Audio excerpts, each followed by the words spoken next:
One particular one that I remember really freaking me out, and I don't know where it came from, but in high school, I would have this image like on loop in my head where I would picture this knife and it was like going into my neck, like every day. That would just be like looping in my head at school. I mean, that thought repeated in my head for a lot of high school. But the ones that scared me the worst were like ones of me hurting other people. And those thoughts were the ones that made me the most anxious. And those were the ones that I definitely felt like I could never talk to anyone about this.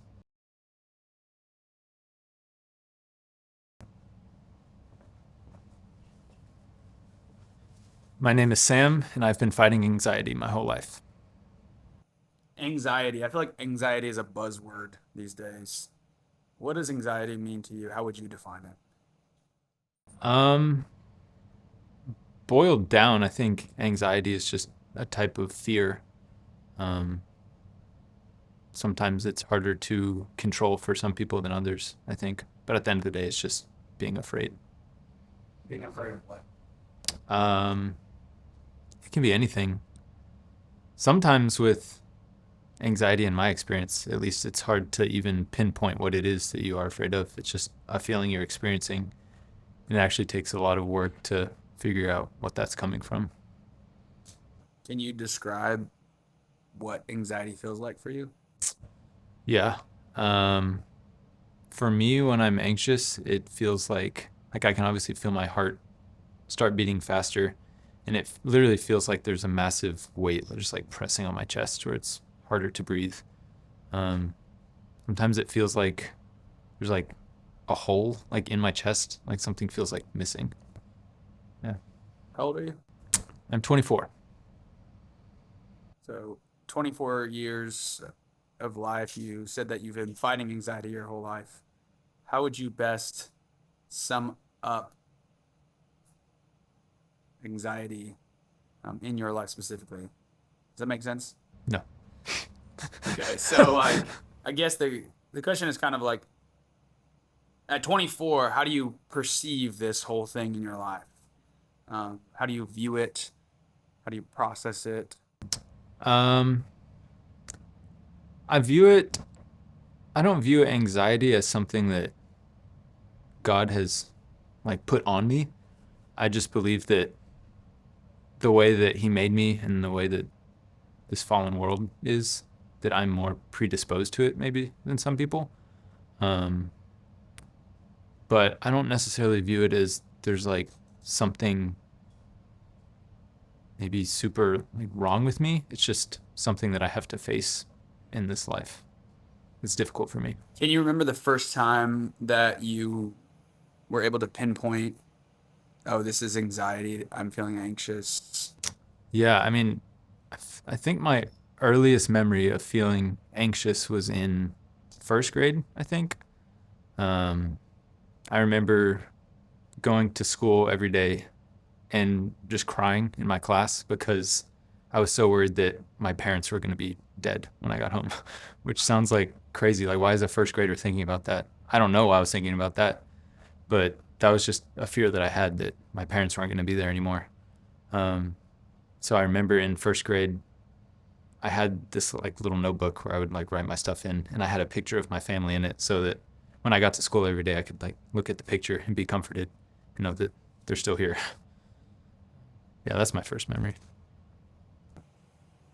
I remember you telling me stories of intrusive thoughts too. Can you share about those Yeah, specifically? Like, I remember the window, this car yeah, window, and things like that. yeah. Yeah, my first memory of having any kind of intrusive thought was probably in middle school sometime.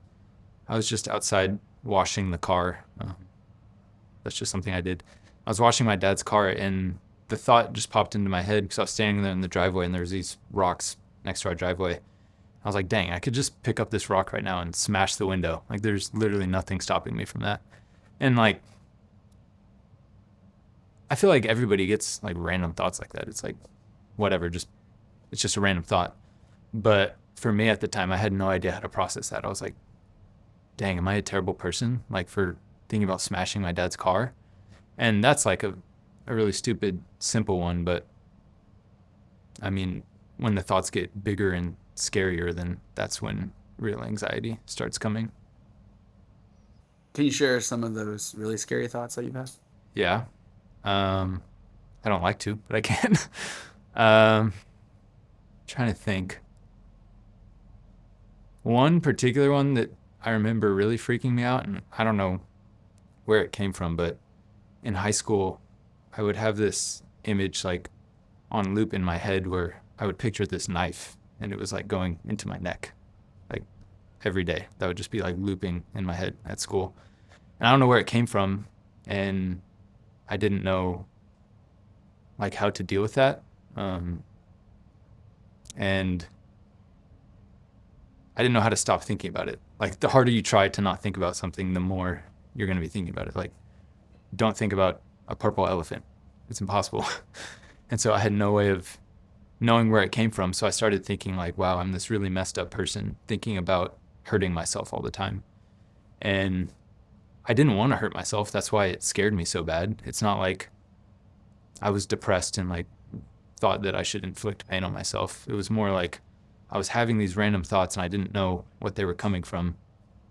And because of that, I started to feel super depressed because I didn't know what to do about it. What did you do about it? Um, I tried my hardest to not think about it, to distract myself. But like I said, the more you try to not think about it, you're going to inevitably think about it more. Um, and it was just something that I didn't want to bring up to anyone because I thought that they would view me differently or like be scared of me because I was like some kind of freak or something. And yeah, so like, I mean, that thought repeated in my head for a lot of high school. But the ones that scared me the worst were like ones of me hurting other people. Or like if something happens to me, like, yeah, that's awful. But if I hurt somebody else, like that's what scared me the most. Um, and those thoughts were the ones that made me the most anxious.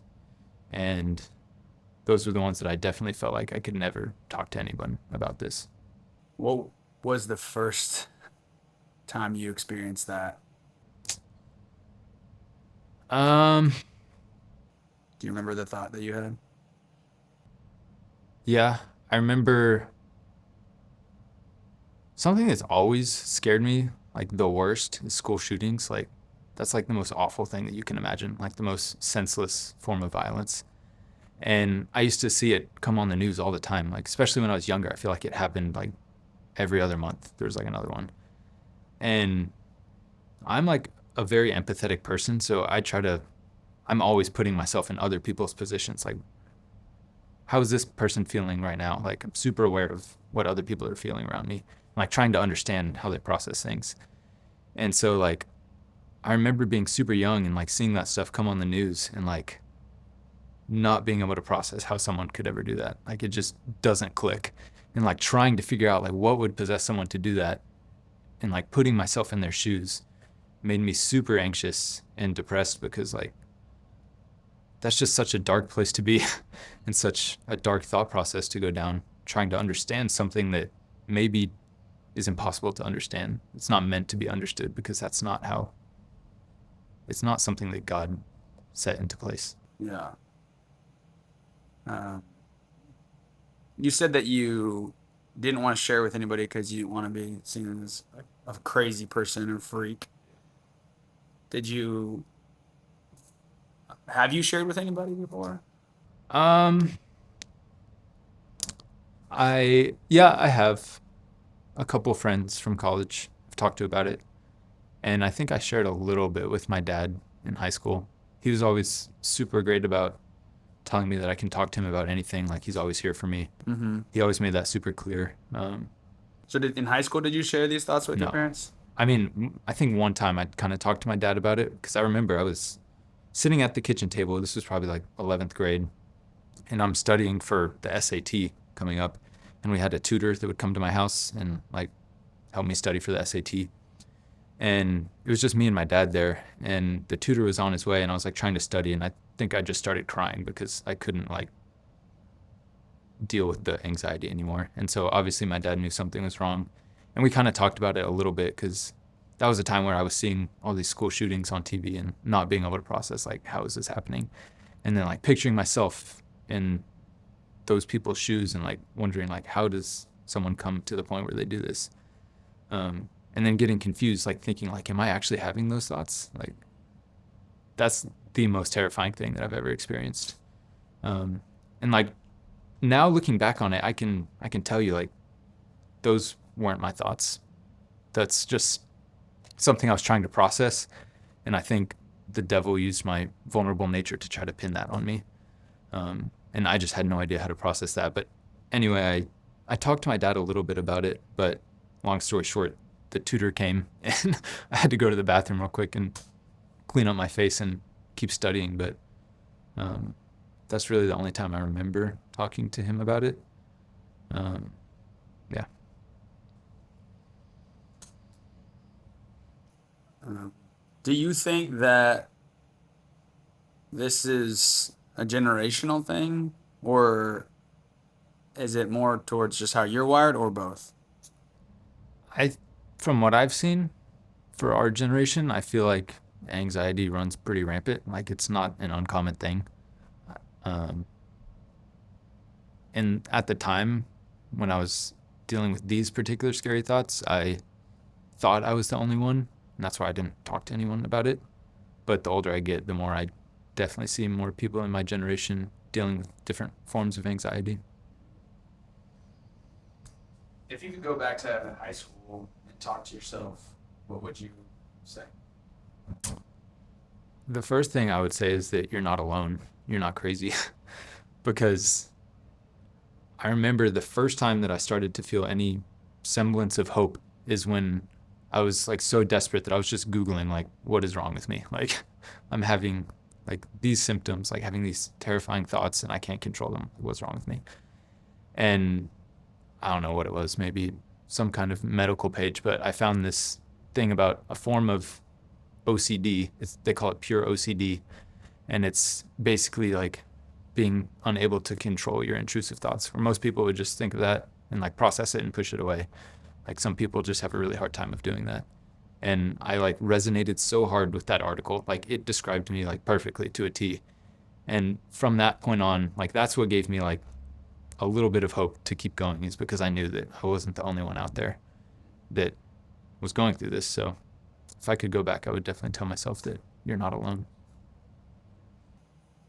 What would you say are some of the most contributing factors, or the biggest contributing factor to how anxiety comes to you in your life?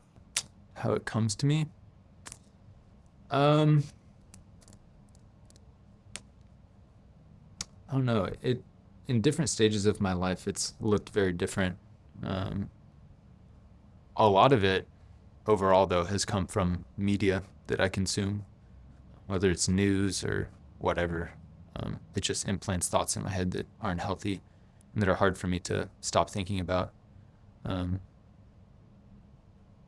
yeah, I usually call them sticky thoughts because they just get stuck in my head and I can't get rid of them. And social media and news are two things that just like make that so much worse.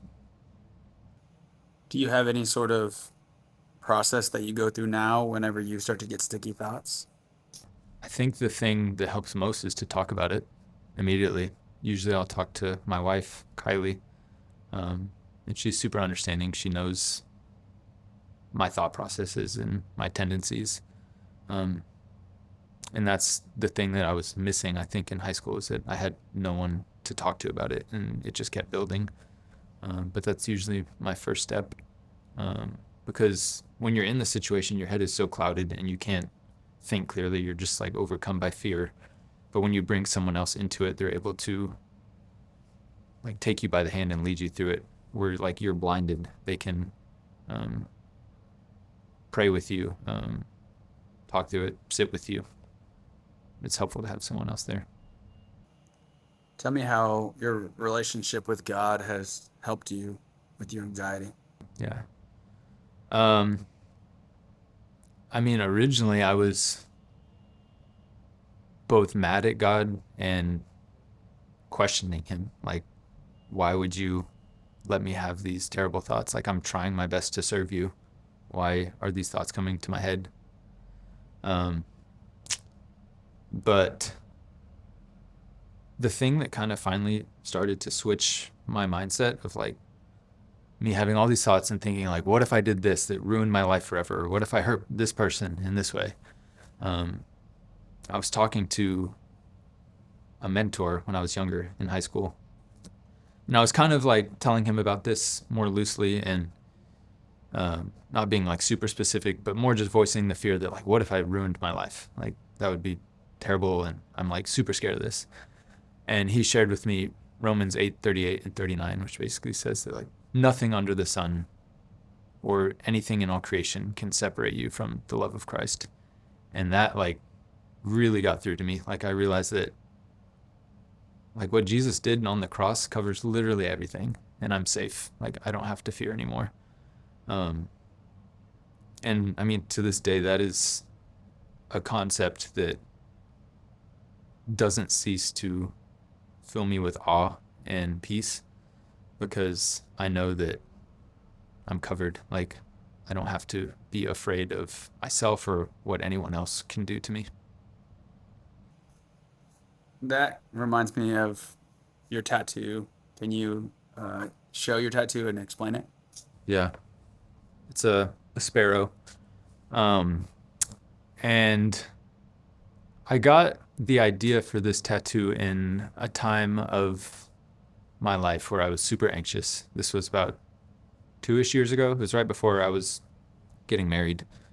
And in this time, I was having super intrusive, sticky thoughts about something happening to Kylie. Like, she's a teacher. What if, like, a school shooter comes in to where she's working? Like, I could not stop thinking about that while we were engaged.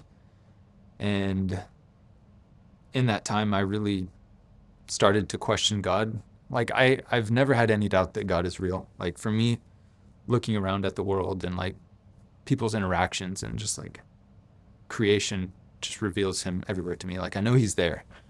But in that time, I really started to doubt whether he was good or not, because I could see all these terrible things happening all around the world. Um, and I just knew that it was only a matter of time before that caught up to me too, and that I would be sucked into the vortex of just awful things happening. Um, and yeah, I just did not trust God in the slightest, that he had my best interest in mind. I knew that I was saved through Jesus, so like I'm gonna go to heaven eventually, but it really felt like God didn't care about what was happening to me like right now in Waco, Texas, while I'm 22 years old. Um, and that terrified me. The thought of an all-powerful God that doesn't truly care about what's happening to you, and it's just like throwing hardship after hardship at you to make you learn something. That just seemed really messed up to me.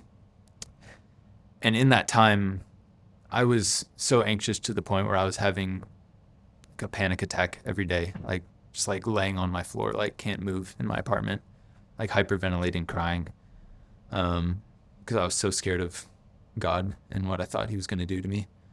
Um, and I remember flipping through my Bible one day, like trying to find some kind of answer, because I know the Bible says don't be anxious about anything, but in everything by prayer and supplication with thanksgiving present your request to God. And I'm like praying to God to stop making me anxious, and like nothing's working.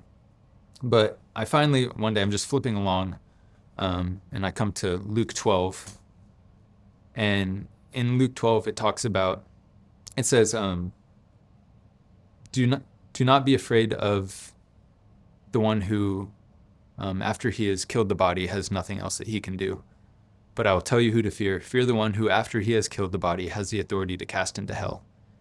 And that's terrifying. Like, I literally have goosebumps right now thinking about that. And then that obviously sounds pretty scary, but I kept reading the next verse. And right after that, after it describes how powerful God is, it talks about how the hairs on your head are all numbered, and how if he knows the name of every sparrow in existence and cares for them, then like how much more is he going to care for you?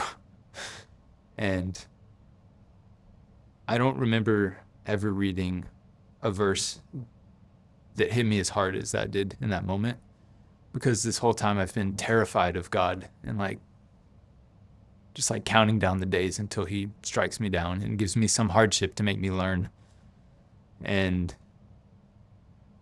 that just never seemed loving to me. And then I read that verse, and it perfectly encapsulates God's power and how strong he is and how caring he is. And when you put those together, there's literally no reason to fear, because he's stronger than anything out there. He can protect you from it all.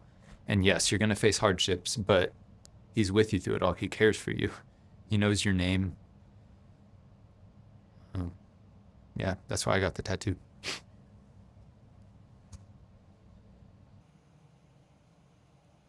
I know you, and I know that you have really great parents. So tell me how somebody like you, who had such loving parents who were there, kind of always provided, protected, provided that security. How do you feel like you became so susceptible to um, this anxiety? But I guess even more so, what kept you from talking to them about it when they were so involved and caring in your life? Yeah. Um, a lot of it, like the reason why I have to fight anxiety so much, I don't like saying that I have anxiety, like it's a condition on me. I more like to say that it's something that I'm facing in life. And I think I'm just more susceptible to it the way God wired me. Like he made me a very thoughtful person. Like if you know me, I don't speak that much in social settings. I like to think a lot more. And the more time I spend thinking, the more possibilities I run through, which makes me more anxious, which I don't think that me being a more thoughtful person in that way is a bad thing. Like it's just a side effect that comes with it, that I think about the bad things more too. Um, so yeah, I think it's just something that I have to face based on how I'm wired. And what kept me from sharing with my parents, I think I was just terrified that they would see me differently. Like as a kid, I always had this image with everyone that I was around that I was like the good kid. I got straight A's in school. I was super polite and respectful. And I just like latched onto that as who I was. Like that is Sam. That's my identity. And I felt like if I opened up about these scary thoughts I was having, they would view me differently, and that wouldn't be who I was anymore. Um, which I've never thought about before until this moment. Now we're having a conversation. Yeah. Yeah, tell me more about that. How it seems like your identity has become deeper. You aren't just straight A student Sam, but you're also Sam that's extremely thoughtful. And being extremely thoughtful and empathetic opens up the door to also being very anxious. So I guess the question here is, how did your more expanded identity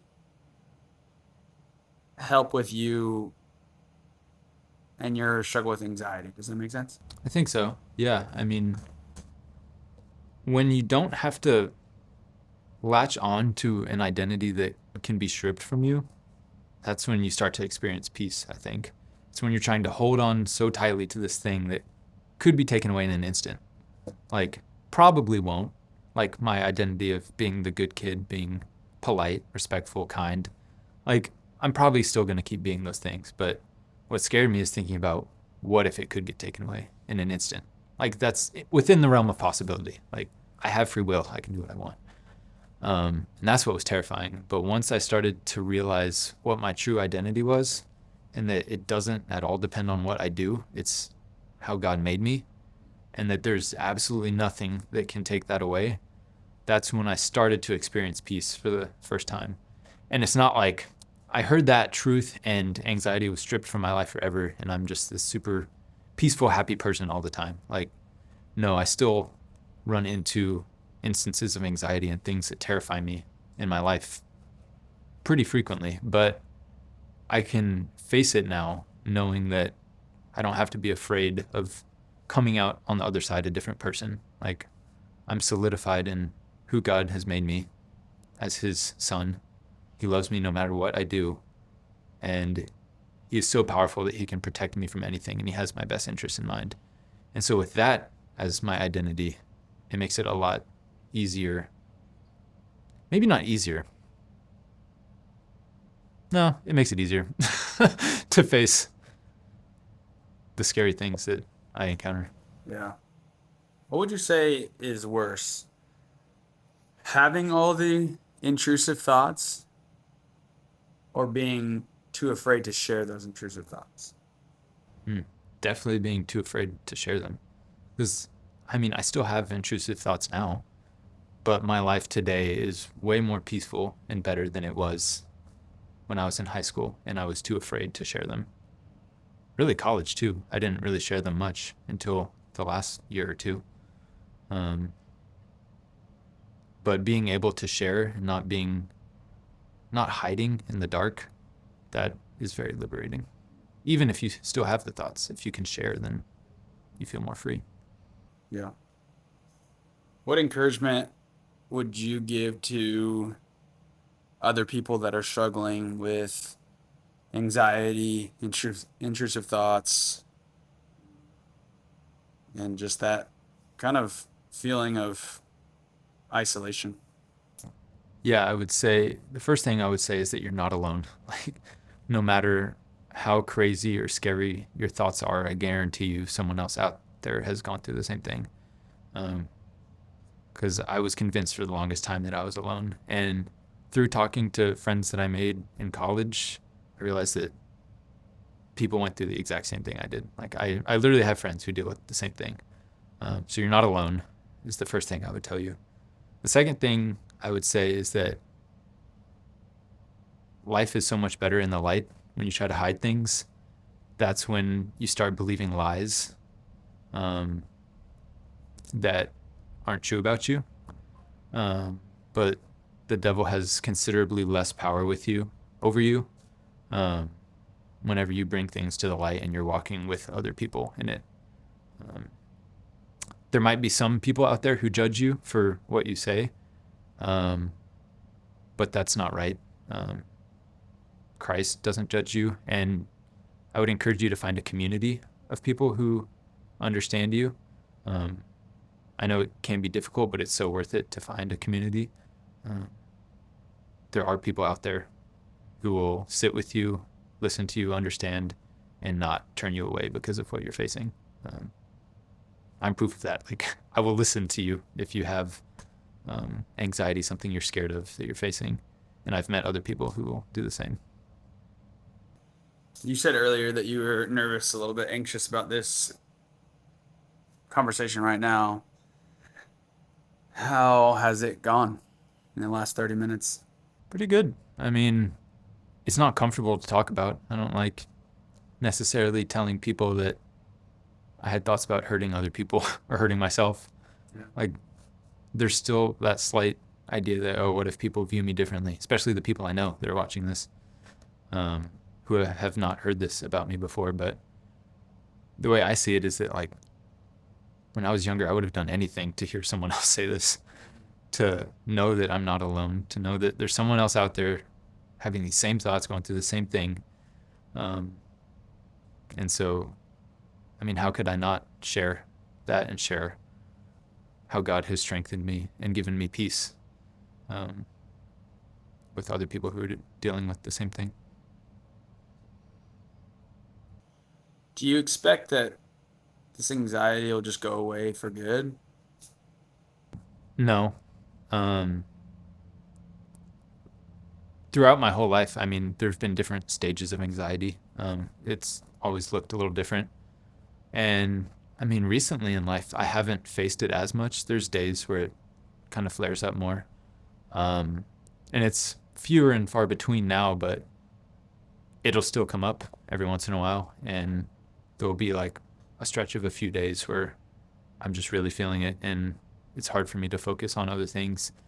Um, and I don't expect it to ever fully go away because I think the times that I have faced anxiety are some of the times where I have learned the most about God and seen Him the most clearly.